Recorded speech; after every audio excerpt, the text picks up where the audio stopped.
প্রথম ছবি শাহ এখনো মুক্তি পায়নি, তার আগেই শুরু হয়েছে দ্বিতীয় ছবির শুটিং। সূত্রের খবর, শুক্রবার ভোর 5টায় অরিজিৎ সিংকে দেখা গিয়েছে ইসলামবাজার সংলগ্ন অঞ্চলে। পরনে লাল গেঞ্জি, মাথায় গামছা বাঁধা। মুম্বাইয়ের টিম নিয়ে ওখানেই তিনি পরের ছবির রেকিতে ব্যস্ত। কি বিষয় নিয়ে দ্বিতীয় ছবি বানাতে চলেছেন, এই বিষয়ে এখনো কিছু জানা যায়নি।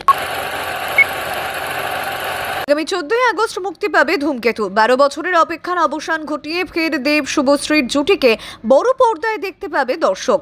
এবার সেই ছবি মুক্তির আগে বড় চমক দিলেন দেব ও শুভশ্রী। সোশ্যাল মিডিয়ায় এক ভিডিও পোস্ট করেন তারা। সেই ভিডিওতে তাদের বলতে শোনা যায়, 12 বছর পর আমরা আবার একসঙ্গে। সমস্ত অপেক্ষার অবসান ঘটিয়ে আপনাদের কাছে সিনেমা হলে মুক্তি পাচ্ছে ধূমকেতু। ধূমকেতু আসছে বড় পর্দায়। অবশেষে এই 14ই আগস্ট দেখা হচ্ছে সবার সঙ্গে বড় পর্দায় আমাদের ছবি ধূমকেতু।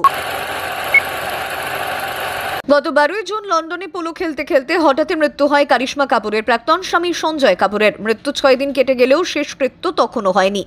কিছু আইনিক বাধার কারণে জটিলতা তৈরি হয়েছিল, সেই সমস্যা শেষ হয়েছে এবং তার জন্যই গত 19শে জুন বিকেলে সম্পন্ন হয়েছে তার শেষকৃত্য। সঞ্জয়ের মৃত্যুর খবর প্রকাশ্যে আসার পরই অন্তরালে ছিলেন তার প্রাক্তন স্ত্রী কারিশমা কাপুর এবং 2 সন্তান কিয়ান ও শামাইরা।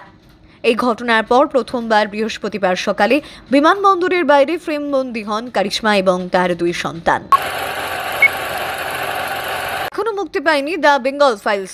সবে মুক্তি পেয়েছে এই ছবির ট্রিজার। আর ট্রিজার মুক্তির পরে ধর্মীয় ভাবাবেগে আঘাতের অভিযোগের ভিত্তিতে পরিচালক বিবেক অগ্নিহোত্রীর বিরুদ্ধে দায়ের হলো মামলা।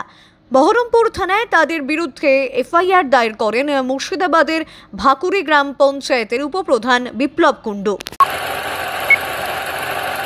বর্ষার মৌসুমে জাহ্নবীর জীবনে ধরা দিয়েছে ভরা বসন্ত। লন্ডনের রাস্তায় মনের মানুষের সঙ্গে হাত ধরে ঘুরছেন তিনি। সোশ্যাল মিডিয়ায় ভাইরাল হয়েছে সেই ভিডিওতে দেখা গিয়েছে হাতে হাত রেখে ঘুরছেন জাহ্নবী এবং শিখর পাহাড়িয়া। একেবারে ক্যাজুয়াল পোশাকে দেখা গিয়েছে তাকে, যদিও প্রেমের গুঞ্জনে শিলমোহর দেননি অভিনেত্রী। आप देख रहे हैं न्यूज़ UNI।